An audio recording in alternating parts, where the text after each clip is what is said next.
You can see here is the phone working, and I put it in the water. I wish that we can have a big balls, but we have the small one. And you see the phone is still there. It didn't die. It can stay there for 1 day. And the occasion can stay there for 2 days or 3 days, but it will still working. When I take it, because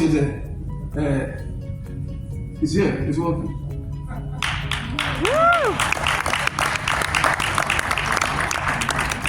When we talk about the African product, it's not just for Africa, as I say. It's for everybody.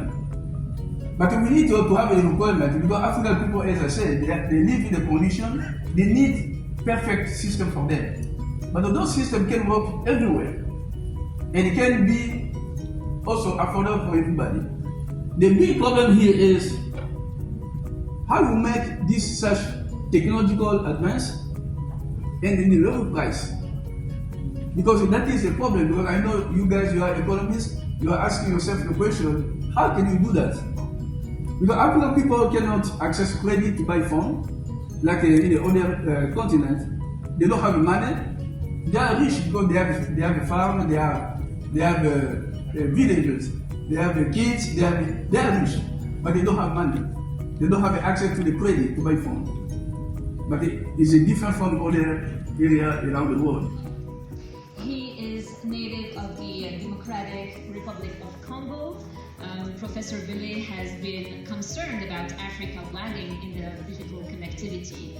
And given the social fabric of African societies, as you know, with relatively low income levels, it was really important for him to create mobile, simple, and affordable devices with a high level of dust resistance, water resistance, facial recognition, and fingerprint detection.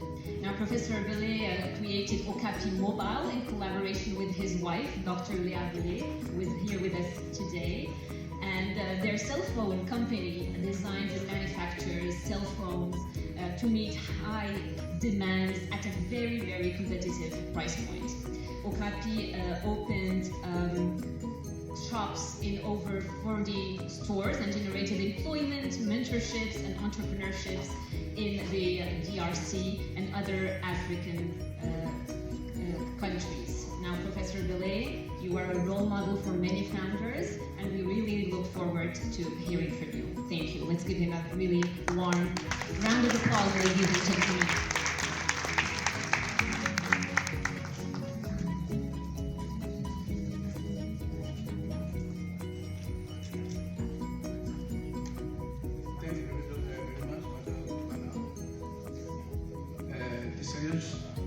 Participants in this meeting, I say good afternoon to everyone.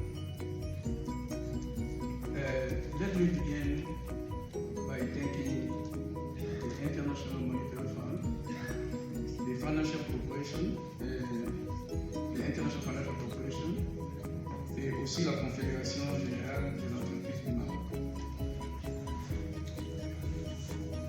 So, the title of this meeting, this talk, is a design African product for African market. Is this product will be just for African market, or is it just an African product? It's not just African product, because to sell something in a particular continent or a particular country, we need first to see the requirement, the criteria that work it up. She pointed out what I do for a living. I'm a nuclear physicist from MIT, and I'm teaching the field for the last 25 years.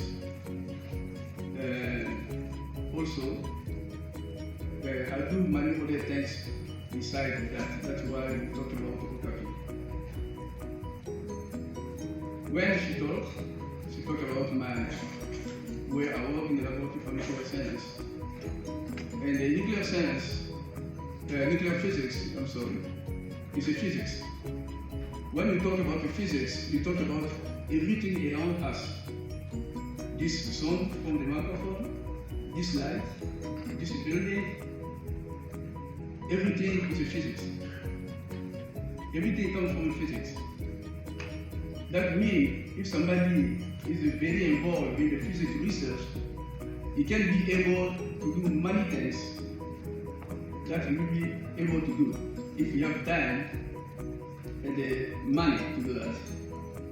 So, what we start doing now is to try to solve the one problem that we see in Africa.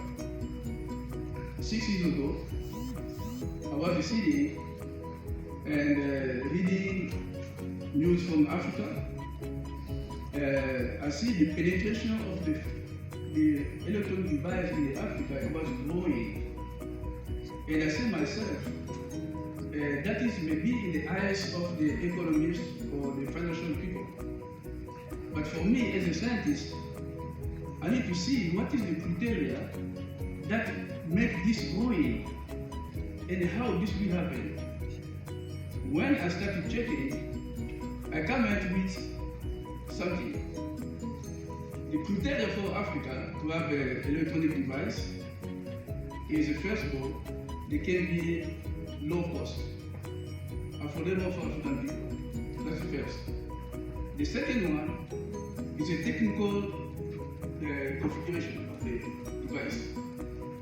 And in many devices, we have an electronic device, we have what we call the electromagnetic energy that comes from the phone. So many countries around the world, they have a regulation about that. It's not the case for many African countries. So if you go under this regulation, you put your people